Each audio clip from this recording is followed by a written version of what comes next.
Hey Hat-Tricks fans, welcome to another edition of Catching Up with McCreary. I'm Hat-Tricks broadcaster Doug Lattuca with head coach and general manager Billy McCreary. We're not in the Hat-Tricks Lounge today. We're actually at Reverie Brewing Company in Newtown, and not too far away from the Danbury Ice Arena. It's a big day in sports. You've got the Sweet 16 and NCAA men's basketball tournament. You've got opening day in MLB, and then you've got us two guys drinking some outstanding beer. Now, I've got a little lighter beer than you do, Billy, but I've got a Viva La Lager. It's a Mexican-style dark lager.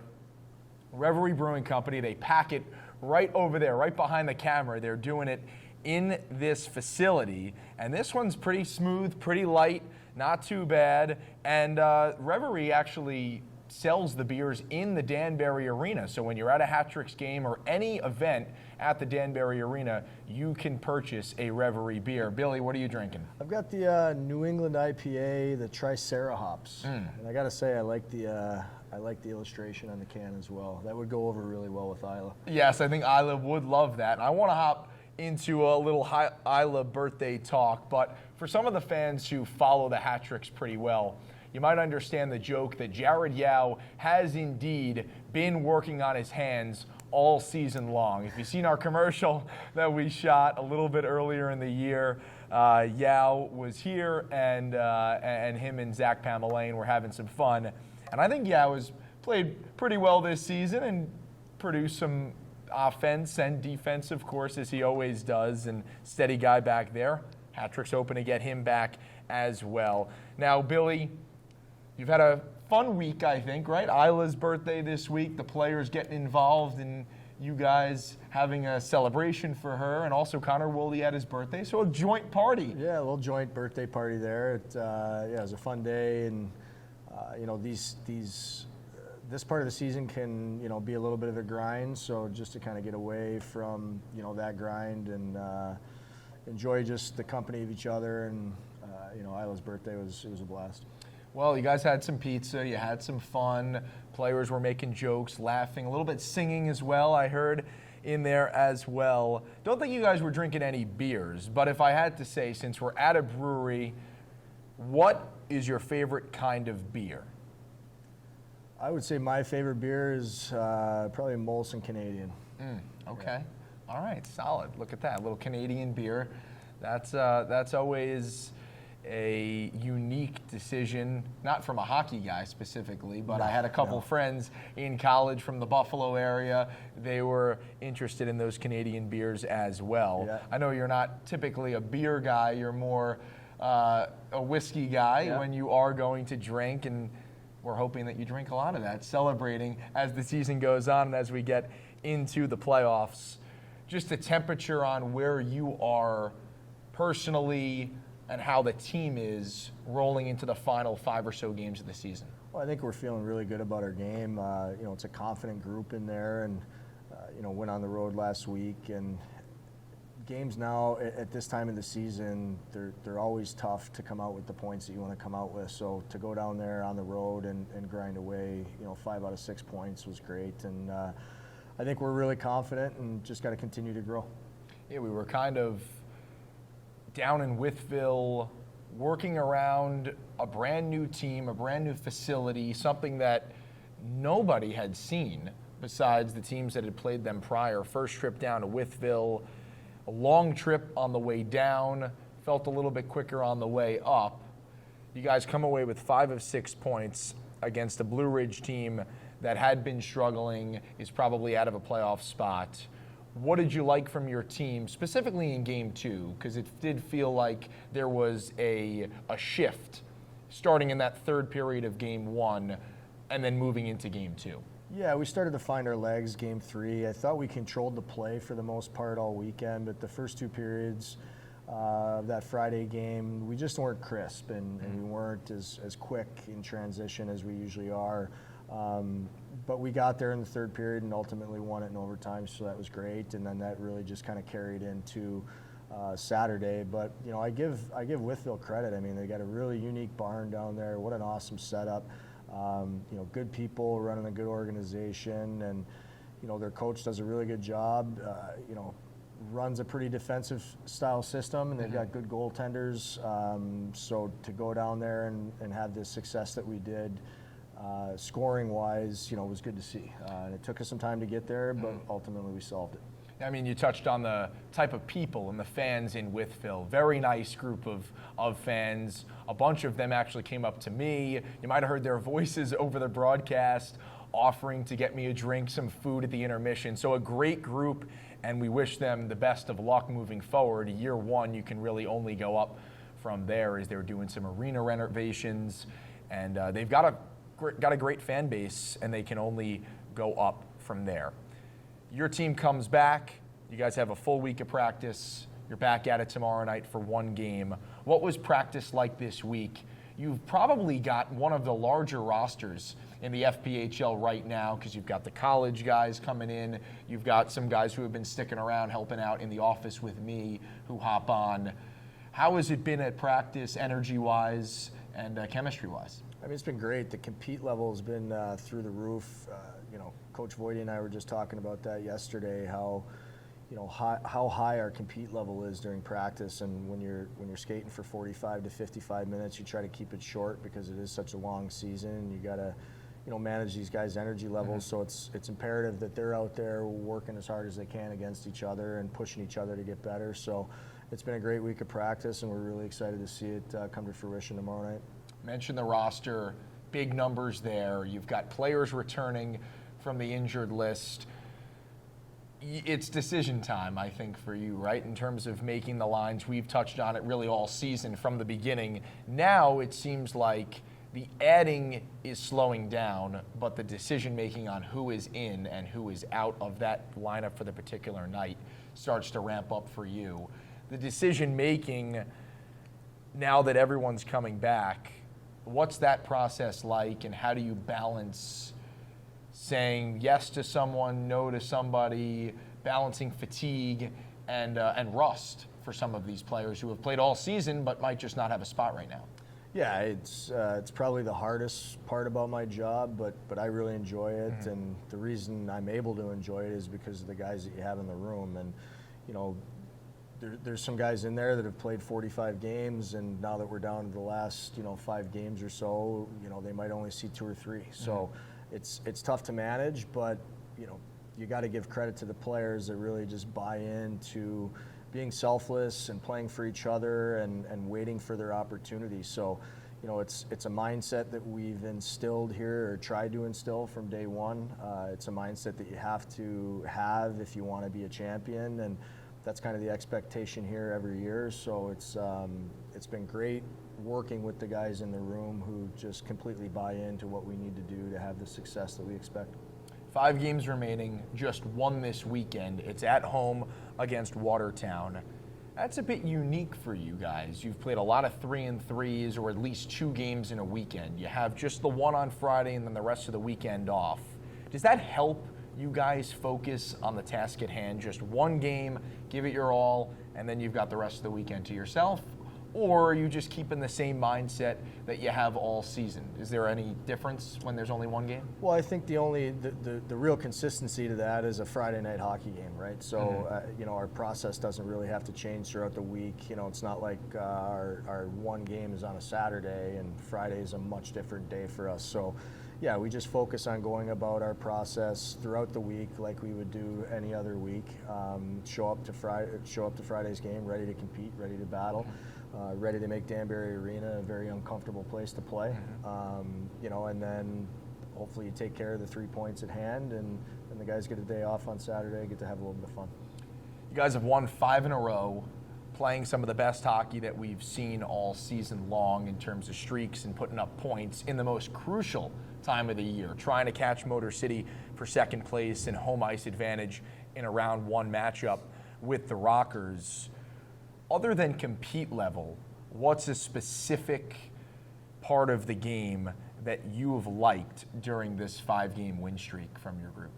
Well, just like our buy-in in all 3 zones, and defensively, we're realizing that the quicker we get back and the harder we are defensively, the quicker we get to get on the attack. And it's a group of guys in there that wants to score goals. They want to fill the net, and they have that ability.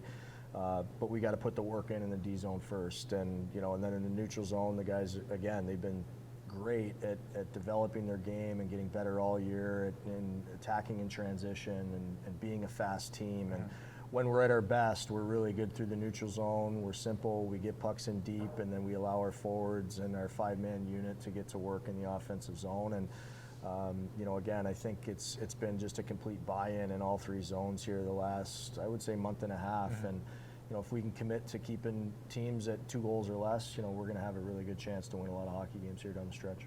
Mentioned 5 games left. You're 2 behind Motor City for home ice advantage in round 1. And as it's shaping out, it appears you guys will most likely play Motor City, a team that you've only seen 2 times. So everything's ramping up for you guys now. The question that I have for you is, would you rather play game 1 at home as the worst seed, and then games 2 and 3 are at the better seed, or would you rather get the better seed, play game 1 on the road, and then you have games 2 and 3 at the Danbury Ice Arena? Well, listen, I know how passionate our fans are, and we certainly want to work to earn that home ice spot for them and give them more games and more opportunity to create that environment that is really so special. So we certainly want to continue to march towards that goal. But at the same time, I love being an underdog, and most of the seasons I've been fortunate to be one of the last teams standing at the end. It's always been in an underdog situation. So I like us in that role. I like us at home. I just enjoy the fact that we're in another opportunity to continue to play more games in playoff hockey. An underdog team specifically last weekend was Watertown, who you guys are playing tomorrow night.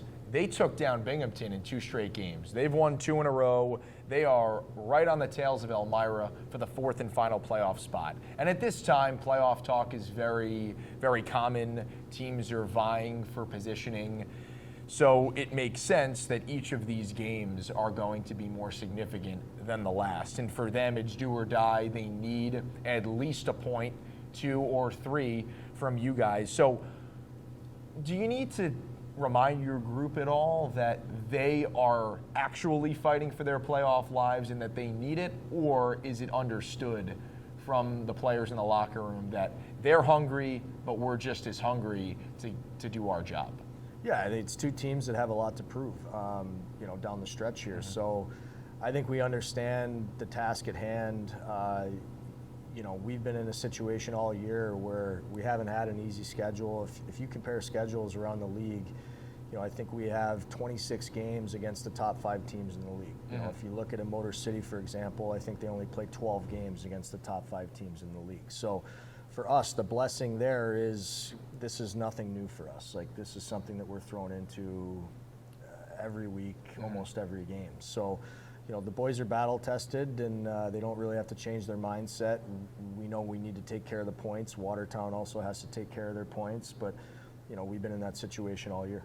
Yeah, you guys have practically been playing playoff competition, playoff hockey for the back half of this season. When you play Binghamton, what's going to be 18 times, first place team, it makes sense that you guys are ready to go when the playoffs do hit. Now, the Hat-Tricks FPHL do play on Friday. It's a home doubleheader with the NAHL team. They drop the puck at 3 p.m. We've got a happy hour for you at the end of the NAHL game, start of the third period, until the puck drop of our contest at 7:30 against the Watertown Wolves. You get half off draft beers at the Danbury Ice Arena. So we'd love to see you there for that. Support some of the NAHL team as they wrap up their regular season.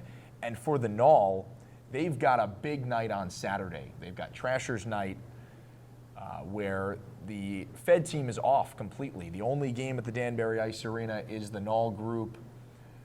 What's the message to fans to get some of the FPHL fan base out to see the NAHL team? And if you're a season ticket holder, you're allowed in for free. You get a ticket to the NAHL games all season long, and specifically on Friday and Saturday. We'd love to see you there. So what's your message to get some of our dedicated fan base to buy in on the junior kids? Yeah, I mean, listen, like the North American Hockey League is a fantastic league. I was fortunate enough to play 2 years in that league, and I spent 6 years in the minors. I spent a year playing in the Federal Hockey League, and if you're looking to compare leagues, like you're going to get a very exciting, fast-paced, physical brand of hockey, maybe even more physical at the junior level than you see nowadays, in the minor pros.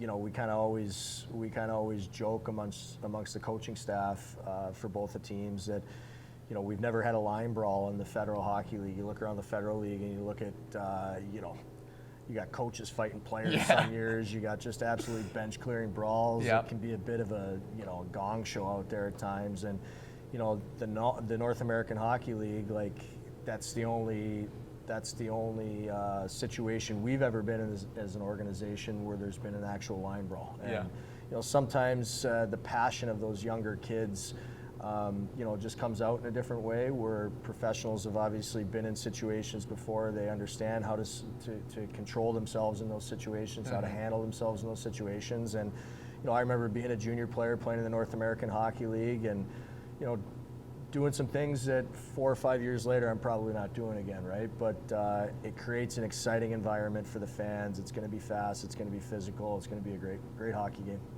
Well, for Friday night, it is a shopping list of promotions.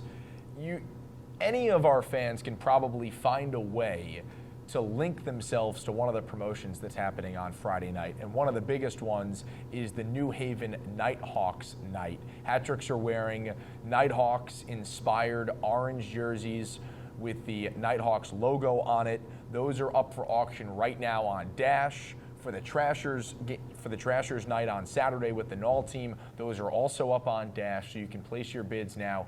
Take home one of the game-worn jerseys. Both of them are very pretty sweaters that you can come away with your favorite player's name on the back. Some are blank if you don't want a player's name on the back. We'd love to see you get involved there. But take a look at the promotional schedule on DanburyHattricks.com. Get involved. Friday should be a great day, as should Saturday.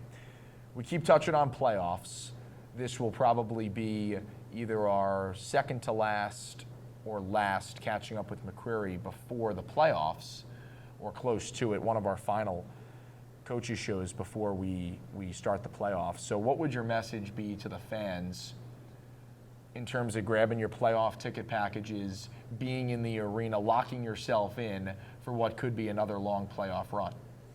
I mean, if you look at the history of Danbury hockey, I think last year was probably one of the most exciting, special years that the Danbury Ice Arena has ever seen. And certainly this group is ready to follow that up. So as a fan, you don't want to miss it. Game one, whenever that is, wherever that is, we want to make sure that we're filling the building and giving our guys an opportunity to bring more hockey back to Danbury. We know how passionate you guys are, and we certainly need your support, but we're really excited about, the next month of hockey here. Best part of the show, fill in the blank. One game this weekend. We don't really have to look too far ahead into the future. It's tomorrow night. You guys get the job done, come away with some points against Watertown, I would say win the specialty teams battle. Stay out of the box, get on the power play. If our power play beats their power play, I think we win the game. Special teams for the Hat-tricks. Before we go, I think we should cheers Head Coach Billy McCreary for the end of the season and good luck in the playoffs as you guys start things off. We'll take a sip of this delicious Reverie beer. Let's have a sip. Why not? Wow. Smooth as silk, the best in the business. Reverie Brewing Company in Newtown. We appreciate Ryan for letting us come by and having a great couple of beers and a great conversation about Danbury Hat-tricks hockey. We'd love to see you this weekend. You got a home doubleheader, the NAHL and the Fed team, 3 o'clock and 7:30 puck drops with a happy hour mixed in between, and then Trashers night with the junior side on Saturday. We hope to see you there.